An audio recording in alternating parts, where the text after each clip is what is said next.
Asia cup মাতিয়ে বিশ্বকাপে সুযোগ পেতে পারেন যে 5 তারকা ক্রিকেটার। সবাইকে গল্প কথা ইউটিউব চ্যানেলে স্বাগতম। সদ্য সমাপ্ত এশিয়া কাপ 2018 আসরের শিরোপা জিতেছে ভারত। তবে ফাইনালে বাংলাদেশের বিপক্ষে টিম ইন্ডিয়ার জয় পেতে ঘাম জড়াতে হয়েছে।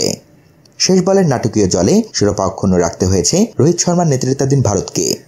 ভারত শিরোপা জিতলেও নিজেদের পারফরমেন্স দিয়ে ক্রিকেট বিশ্বের মন জয় করেছে মাশরাফি বাহিনী। এই টুর্নামেন্ট দিয়েই বেশ কিছু ক্রিকেটারের নিজ নিজ জাতীয় দলে প্রত্যাবর্তন ঘটেছে। তারা সবাই ভালো পারফরমেন্স দেখিয়েছে এবং ইংল্যান্ডে অনুষ্ঠিতব্য 2019 বিশ্বকাপে খেলার নিশ্চয়তার পথে রয়েছে। তেমনই কয়েকজন সম্পর্কে জেনে নেওয়া যাক আজকে। 1. লাসিথ মালিঙ্গা, শ্রীলঙ্কা। ফিটনেস ও ইনজুরি সমস্যার কারণে এশিয়া কাপের আগে দীর্ঘদিন জাতীয় দলের বাইরে ছিলেন সীমিত ওভারের শ্রীলঙ্কান অভিজ্ঞ এ ফাস্ট বোলার।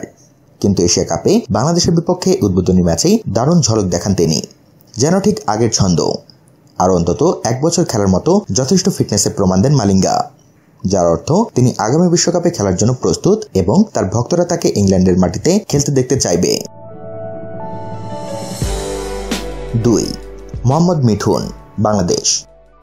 আন্তর্জাতিক ক্রিকেটে মিঠুনের অভিষেক হয় 2014 সালে এবং এশিয়া কাপে বেশ ভালোই পারফরমেন্স করেছেন। সম্ভবত দলে নিজের জায়গা নিশ্চিত করতে সক্ষম হয়েছেন তিনি। টুর্নামেন্টে মিডল অর্ডারে 2টি হাফ সেঞ্চুরি করে যথেষ্ট সক্ষমতা প্রমাণ দিয়েছেন। আগামী কয়েক মাসে বাংলাদেশ দলের বেশ কিছু ম্যাচ রয়েছে।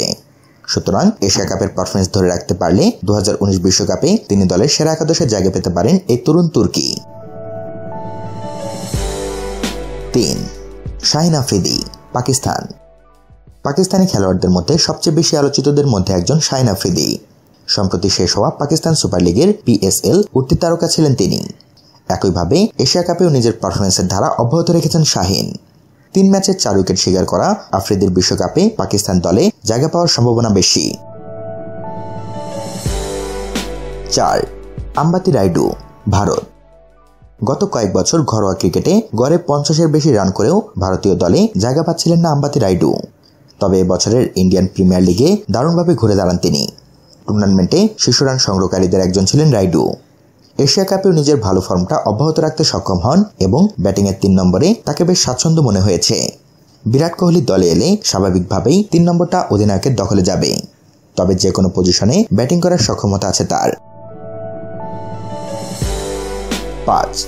রবীন্দ্র জাদেজা, ভারত। এশিয়া কাপের মধ্য দিয়ে প্রায় 1 বছর পুনরায় ভারতীয় সীমিত ওভারের দলে ফিরেছেন এ তারকা অলরাউন্ডার। বাংলাদেশের বিপক্ষে কঠিন ম্যাচে তার ব্যাটিং নৈপুণ্যেই শেষ পর্যন্ত ভারতীয় দল জিততে সক্ষম হয়। বল হাতে জ্বলে ওঠা ছাড়াও বাংলাদেশ ও আফগানিস্তানের বিপক্ষে ম্যাচে টেল আন্ডার হিসেবে দারুণ দক্ষতার পরিচয় দিয়েছেন তিনি। তার অলরাউন্ড পারফরমেন্সের কারণেই ভারতীয় দলের হয়ে আগামী বিশ্বকাপ খেলা অনেকটাই নিশ্চিত বলে মনে করছেন অনেকেই।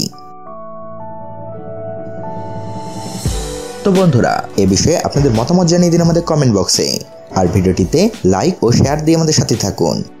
ধন্যবাদ।